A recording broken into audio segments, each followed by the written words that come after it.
over to get some food, and we were just sitting there, and Brian looked up at the menu. And there it is. Eggs over easy. I said, hey, man, and apparently we just jumped on it. Yeah, like why not? Sure. I was talking to some friends of mine who told me that there was a really good American band appearing at the Tally Ho pub in Kentish Town, and I should go and see them. There was also this harmony thing, a la, I guess, Crosby, Stills and Nash, although it felt to me more like the band. And the audiences at the Tally Ho were drawn to this. They were playing, you know, the best of American music. English groups hadn't really discovered this at this time. The irony is I'd never heard of Eggs Over Easy until I arrived in London. And Nick Lowe, I learned about them through Nick Lowe and Dave Robinson and Jake Riviera and Elvis and stuff. And they had this sort of legendary status. Everyone was digging their tunes. Everyone by this time had got their compositions. Yeah, we would do Ray Charles songs, we would do Sam Cooke songs, we would do any of our songs we felt like. There were no restrictions. No. Very simple, very melodic, real music that seemed to really go down with the audiences in London at the time, and all the other bands copied them to a degree. You know, It was just music in a pub. People came down to have a few drinks and listen to some music. Eventually the landlord started paying bands to come to their pub, so they started a whole scene that was very, very good.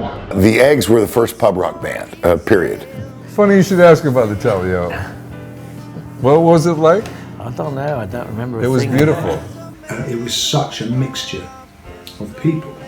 There were hippies there were skinheads, kind of Rastafarian guys, and I remember most especially a Sikh bus driver with his turban on and his bus driver's uniform, dancing away, you know, in front. I mean, it was an unbelievable scene.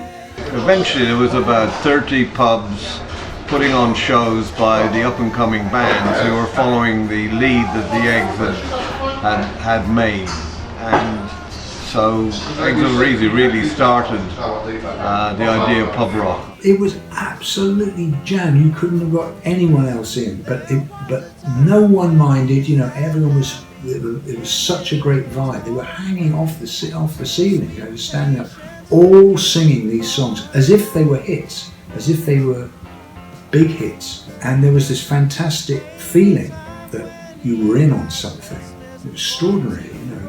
You know, who knows why you don't make it big? I don't know why it didn't go any further or better than it did, you know. They made a great record, and they did a lot of great gigs. There's a lot of stuff out there that sounds very Jack O'Hara, Audie Delone to me right now. And then these great songs that they had. It made a real impression on me. You know, I've never really got over it. Thank you. Oh, this is going to be good. Are they going to reform for this? They are. Cool. Cross the sea, salt